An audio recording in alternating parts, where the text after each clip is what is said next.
قتل کرنا بڑا گناہ سمجھتے ہیں، نماز کا چھوڑ دینا قتل سے بڑا جرم ہے۔ سجدے ہی کا تو انکار کیا تھا شیطان نے، شیطان نے کوئی زنا کیا تھا، کوئی قتل کیا تھا، کوئی شراب پی تھی، کوئی جوا کھیلا تھا، کیا کیا تھا؟ کوئی شرک کیا تھا۔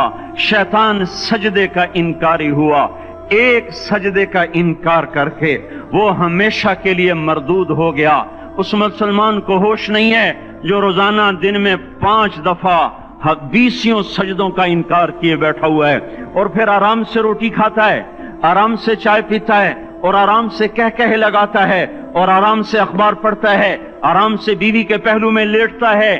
ایک سجدے کا انکار ہو کر شیطان ہمیشہ کے لیے مردود ہوا۔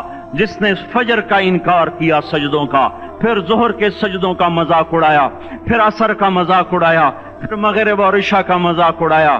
گھر میں نماز پڑھنا بھی چلو نہ پڑھنے سے تو بہتر ہے، پر یہ بھی نماز کا مذاق ہی ہے۔ اور 8ویں دن سر پہ ٹوپی رکھ کے آیا۔ 8 دن جس نے اتنے سجدوں کا انکار کیا، وہ اس بات سے نہیں ڈرتا کہ کہیں اللہ اسے مردود نہ کر دے، تو کیا ہوگا اس دن جب جن بچوں کی خاطر یا جس نفس کی خاطر اللہ کے بغاوت کی کہ اٹھا نہیں جاتا، آیا نہیں جاتا، گرمی بڑی ہے، سردی بڑی ہے، اندھیرا بہت ہے، کیا قبر کے اندھیرے یاد نہیں ہیں؟ کیا قبر کی گرمی یاد نہیں ہے؟ کیا جہنم کی آگ بھول گئے؟ کیا جہنم کے عذاب بھول گئے؟ کیا جنت کی نعمتیں بھول گئے؟ وہ اللہ کا کلام بھول گئے، وہ اللہ کا دیدار بھول گئے، وہ اللہ سے ملاقات بھول گئے، وہ محبوب خدا کی محفل بھول گئے۔ یہ کیسا اسلام ہے؟ یہ کیسے پتھر دل ہیں جو کمانے میں تو ایسے مست ہوئے کہ ہوش نہیں، اور جب اللہ بلائے تو ایسے غافل ہو جائیں، نہ بوڑھے پر جوں رہیں گے، نہ جوان کو ہوش آئے، نہ کسی عورت کو ہوش آئے، نہ کسی مرد کو ہوش آئے، نہ بازار بند ہوں۔ ارے میرے بھائیو، حکومت سے پیسہ بچانے کے لیے ہڑتالیں کی، 20 دن بازار نہ کھولے، نماز کے لیے اگر دکانیں بند کرتے تو آج اللہ تعالیٰ آپ کو ہر ظالم سے باہر نکال دیتا۔ کوئی ظالم نہ آپ کے مال پہ ہاتھ ڈالتا، نہ آپ کی عزت و آبرو پہ ہاتھ ڈالتا۔ دن دہاڑے ڈاکے پڑے، کیوں پڑے؟ کہ ہم باغی ہو گئے، ہم نے اللہ سے بغاوت کر دی۔ کیا جمعے کے دن صرف اللہ بلاتا ہے؟ یہ جمعے میں اتنے کیوں آتے ہیں اور باقی دنوں میں کیوں نہیں آتے؟ یہ کیسی وفا ہے؟ اور ایسا وفاؤں والا اللہ کہ زمین بولے اے اللہ اجازت دے میں گلستان کالونی کو نگل جاؤں، سمندر بولیں مولا اجازت دے ہم چڑھ جائیں، فرشتے بولیں اے اللہ اجازت دے ہم انہیں ہلاک کر دیں۔ اور جس کے سجدے کا انکار ہوا پڑا، جس کا 8 بازاروں میں جس کی شریعت کا مذاق اڑایا جا رہا، وہ جس کی غیرت خود جوش میں آ رہی کہ یہ میرے بنے ہوئے گندے پانی کے بنے ہوئے نطفے سے بنے ہوئے میری غذا کھا کر، میرا رزق کھا کر، میری ہواؤں سے زندہ، میرے پانیوں سے زندہ، میری روٹی سے زندہ، میرے دیے ہوئے گوشت سے زندہ، میرے دیے ہوئے نظام سے زندہ، یہ میرے ہی منکر بن گئے۔ 1500 روپے کا ملازم آپ کو چائے کی پیالی نہ دے تو آپ کہتے چل چھٹی کر، ہم کوئی اور رکھیں گے۔ اور جس نے اتنا بڑا وجود بخشا، آنکھوں میں چراغ جلائے، کانوں میں فون لگائے، دماغ میں برق کی روئیں دوڑائیں، دل کو دھڑکایا، سارے بدن کے تک خون پہنچانے کا نظام چلایا، پھیپھڑوں کی فیکٹریاں چلائیں، رگوں میں خون پہنچایا، ہڈیوں کو غذا پہنچائی اور آنکھوں کو غذا پہنچائی، بالوں کو غذا پہنچائی، زبان کو بولنے کی طاقت دی، دانتوں کو کاٹنے کی طاقت دی، دو وہاں نالیاں لگائیں، سانس کی الگ کر دی اور معدے کی الگ کر دی، اور وہاں پردہ لگایا، جو غذا منہ میں جائے تو معدہ کھل جائے اور پھیپھڑے کی طرف جانے والی نالی رک جائے۔ جو اللہ اتنی حفاظت کرے کہ آپ کا لقمہ آپ کے معدے میں جائے، وہ دو ہی تو یوں ساتھ ہیں بالکل یوں ایک ساتھ، اور وہ اللہ اتنی طاقت والا کہ سانس کی نالی بند کرے اور معدے کی نالی کا منہ کھولے اور غذا کو منہ میں سے گزار کر وہ معدے میں پہنچائے، پھر ایک زبردست طاقتور نظام چلائے، اس کو توڑ کے آنتوں میں پہنچائے، پھر کروڑوں قسم کی فیکٹریوں کو حرکت دے اور اس میں سے خون کو کھینچے، غذاؤں کو کھینچے، پھیپھڑے کو غذا، خون کو غذا، خون خود غذا لے کے چل رہا، آنتوں کو غذا، دماغ کو غذا، ہڈیوں کو غذا، ناخن کو غذا، ایک ناخن کھینچ لے تو ہم کیا کریں؟ کیا میرے مولا کا نظام ہے؟ یہ ہمارا قبرستان ہے، مردہ سیل باہر نکل رہے اور ناخن کی شکل میں باہر آ رہے، پھر آگے جا کے اور سخت ہو رہے، تھوڑا سا ناخن زیادہ کٹ گیا، سارا دن سی سی کرتا ہے، سارا دن ہائے ہائے کرتا ہے، یہی ناخن میرا رب کھینچ لے تو ہم تو ایک ناخن کا شکر ادا نہیں کر سکتے، یہ جوڑ بنا دیے سیدھا کر دے تو ہم اسی کا شکر ادا نہیں کر سکتے۔ میرے بھائیو، یہ سب کچھ کر کے پھر ہم اللہ کے باغی ہو جائیں، ہے کوئی عقل میں آنے والی بات؟ ہے کوئی سوچ بچار کی بات کہ 1500 صرف دیے اور اس نے چائے کی پیالی نہ دی تو نکال دیا، اس نے گاہک کو ڈیل نہیں کیا تو نکال دیا، اور یہ وجود کہاں سے خرید کے لائے؟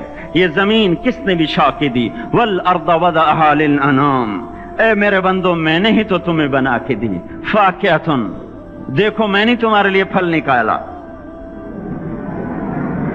والحب ذو العصف والریحان، میں نے ہی تمہارے لیے غلہ بھی بنایا اور بھوسا بھی بنایا، فبأي آلاء ربكما تكذبان، میری کیوں نعمتوں کو جھٹلاتے ہو؟ کیوں میرے باغی بنتے ہو؟ کس کس کا انکار کرتے ہو؟ دیکھتے نہیں ہو رب المشرق والمغرب، رب المشرقین والمغربین، میں تمہارے مشرق کا بھی رب ہوں، مغرب کا بھی رب ہوں، شمال کا بھی رب ہوں، جنوب کا بھی رب ہوں، فبأي آلاء ربكما تكذبان، پھر بھی تم میرے باغی ہو گئے، پھر بھی مجھے میری نعمتوں کو جھٹلاتے ہو۔ خلق الانسان من صلصال کالفخار وخلق الجان من مارج من نار، تمہیں مٹی سے بنایا، جن کو آگ سے بنایا، میری فبأي آلاء ربكما تكذبان، کیوں مجھے جھٹلاتے ہو؟ کیوں میری نعمتوں کا تم انکار کرتے ہو؟ تمہیں پتہ نہیں ہے کہ میں نے دو پانی چلائے، ایک کڑوا ایک میٹھا، بینہما برزخ، ان میں پردہ لگایا، لا یبغیان، تاکہ کڑوا پانی میٹھے میں نہ چلا جائے، اگر میں پردہ ہٹا لوں تو کڑوا میٹھے میں چلا جائے تو پھر نہ کوئی تمہیں حکومت کا پانی میٹھا ملے نہ زمین کا پانی میٹھا ملے۔ فبأي آلاء ربكما تكذبان، تم دیکھتے نہیں ہو تمہاری کشتیاں میرے اتنے بڑے سمندر میں آرام سے کراچی سے چل کر نیو یارک تک چلی جاتی ہیں، اور میں طوفانوں کو روکتا ہوں، موجوں کی لگام کو لگام دیتا ہوں، پانی کو تھام کے رکھتا ہوں کہ تمہارے تنکوں جیسے جہاز میرے ایسے محیط اور خوفناک سمندروں پر ایک کنارے سے چل کر دوسرے کنارے تک چلے جاتے ہیں۔ فبأي آلاء ربكما تكذبان، تمہیں پتہ نہیں ہے تم سب مر جاؤ گے اور تمہارا رب ہمیشہ باقی رہے گا۔ فبأي آلاء ربكما تكذبان، تمہیں پتہ نہیں ہے کہ ہر روز اس کی شان جدا ہے، كل يوم هو في شأن، فبأي آلاء ربكما تكذبان، نہیں سنتے ہو؟ سنفرغ لكم أيها الثقلان، پھر سن لو میں ان قریب تمہارے لیے حساب کتاب کا نظام چلانے والا ہوں، اور میں ان قریب تمہارے لیے فارغ ہونے والا ہوں۔ فبأي آلاء ربكما تكذبان، کیوں جھٹلاتے ہو؟ کیوں باغی بنتے ہو؟ اے انسان ہوش میں آ، اے جنات ہوش میں آ، تمہیں اپنے رب کے نظام کا پتہ نہیں ہے کہ اس نے جہنم کو بنایا ہوا ہے، اور وہ دن تمہیں یاد نہیں ہے کہ آسمان وردتن کالدہان، اور یرسل علیکما شواظ من نار ونحاس فلا تنتصران، تم میں آگ کی مار، تمہیں پانیوں کی مار، تمہیں جہنم کی مار کوئی بچا سکتا ہے؟ فبأي آلاء ربكما تكذبان، تمہیں پتہ نہیں ہے کہ اس دن مجرمین پہچانے جائیں گے، ان کے چہرے کالے ہوں گے، آنکھیں کیری ہوں گی، ہاتھ بندے ہوں گے، پاؤں جکڑے ہوں گے، گردن میں توق ہوں گے۔ فبأي آلاء ربكما تكذبان، تمہیں پتہ نہیں میری دوزخ بھڑک رہی ہے اور لپک رہی ہے اور جھپٹ رہی ہے اور پکار رہی ہے، هل من مزید، هل من مزید، اے اللہ اور لے آ، یا اللہ اور لے آ۔ فبأي آلاء ربكما تكذبان، تمہیں کیا ہو گیا؟ تم کیوں میرے باغی ہو گئے؟ تم کیوں جھٹلاتے ہو؟ یہ بھی سن لو، وَلِمَنْ خَافَ مَقَامَ رَبِّهِ جَنَّتَانِ، اگر تم مجھ سے ڈر گئے تو تمہارے لیے بڑی عالی شان جنتیں ہیں۔ فبأي آلاء ربكما تكذبان ذوات افنان، فبأي آلاء ربكما تكذبان فيهما من كل فاكهة زوجان فبأي آلاء ربكما تكذبان فيهما عينان تجريان فيهما من كل فاكهة زوجان متكئين على فرش بطائنها من استبرق وجنى الجنتين دان فيهن قاصرات الطرف لم يطمثهن انس قبلهم ولا جان كأنهن الياقوت والمرجان هل جزاء الإحسان إلا الإحسان فبأي آلاء ربكما تكذبان. کس رب سے تم بغاوت کر رہے ہو جس نے تمہارے لیے ایسا گلستان تیار کیا ہے؟ یہ بھی کوئی گلستان ہے کہ سارا دن مٹی ہی مٹی، خاک ہی خاک، دھول ہی دھول، گرمی ہی گرمی.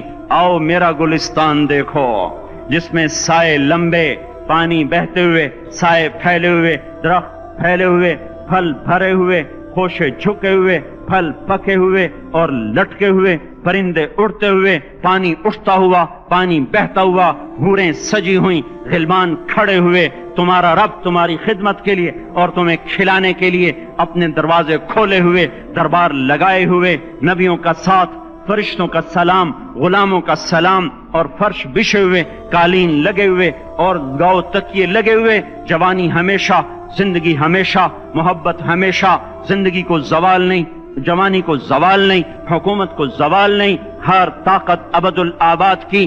وہ ذرا دیکھو تو صحیح، وہ دیکھو تو صحیح کہ کیسے جنت کا سایہ دار درخت ہے اور اس کے نیچے تخت ہے اور اوپر خوشے پکے ہوئے ہیں اور اوپر تو بیٹھا ہوا ہے. تیرے ساتھ جنت کی خوبصورت بیویاں، تیری دنیا کی مومن بیویاں جو جنت کی عورتوں سے بھی 70,000 گنا زیادہ خوبصورت ہیں، وہ تیرے دائیں بائیں ہیں. تو نیچے دیکھتا ہے تو جنت کی نہریں چلتی ہیں، اوپر دیکھتا ہے تو باغ اور پھل جھکے ہوئے ہیں، پکے ہوئے ہیں. فبأي آلاء ربكما تكذبان. اب میں کیا کیا میرا بندہ تمہیں بتاؤں اور میری کس کس بات کا تم انکار کرو گے؟ آخر ہی کچھ شرم و حیا چاہیے، آخر ہی کچھ غیرت چاہیے. میرے بھائیوں، اپنے اللہ کو راضی کریں. جن دکانوں کے پیچھے نمازیں چھوٹ گئیں، جن دکانوں کے پیچھے سچ کو طلاق ہو گئی، جن دکانوں کے پیچھے دیانت چلی گئی، خیانت آ گئی، بددیانتی آ گئی، ہاں اللہ تعالیٰ قیامت کے دن کہے گا بددیانت سے، وہ تو نے جو امانت کھائی لے کے آ، وہ امانت جو تو کھا گیا تھا لے کے آ. کہے گا یا اللہ کہاں سے لاؤں، وہ تو دنیا میں رہ گئی. اللہ تعالیٰ فرمائیں گے پڑی ہوئی ہے جہنم میں، پڑی ہے، جا اٹھا کے لا. اور وہ جہنم میں کیسے جائے؟ تو فرشتے ماریں گے چل، اور وہ اس کو لے کے چلیں گے اور چلتے چلتے دوزخ کا سب سے خطرناک حصہ حاویہ، وہاں اس کو لے کے جائیں گے جہاں منافق رہتے ہیں. بددیانت لوگ حاویہ تک چلے جائیں گے ایمان ہونے کے ساتھ بھی. امانت کو کھانے والے لوگ حاویہ میں چلے جائیں گے جو منافقین کی آگ ہے اس میں. وہاں دیکھے گا تو جس کا مال دبایا تھا دنیا میں وہاں پڑا ہوگا، کہے گا اچھا یہاں پڑا ہے. اتنے میں وہ تباہ ہو جائے گا، اس کو اٹھائے گا، کندھے پہ رکھے گا، پھر اوپر چڑھنا شروع کرے گا، چڑھنا شروع کرے گا. جب دوزخ کے کنارے پر آ جائے گا تو وہ اس کے ہاتھ سے چھوٹ جائے گا اور پھر حاویہ میں جا گرے گا. اس کے ساتھ فرشتے مار کر پھر کہیں گے جا واپس لے کے آ. پھر یہ واپس جائے گا، پھر اسے اٹھائے گا، پھر کندھے پہ لے کے چڑھے گا اور چڑھے گا اور چڑھے گا. جب کنارے پر آئے گا تو پھر اس کے ہاتھ سے چھوٹ جائے گی، اس کے پھر فرشتے مار کے نیچے گرا دیں گے جا لے کے آ. اب یہ کبھی اس میں سے نہیں نکل سکتا.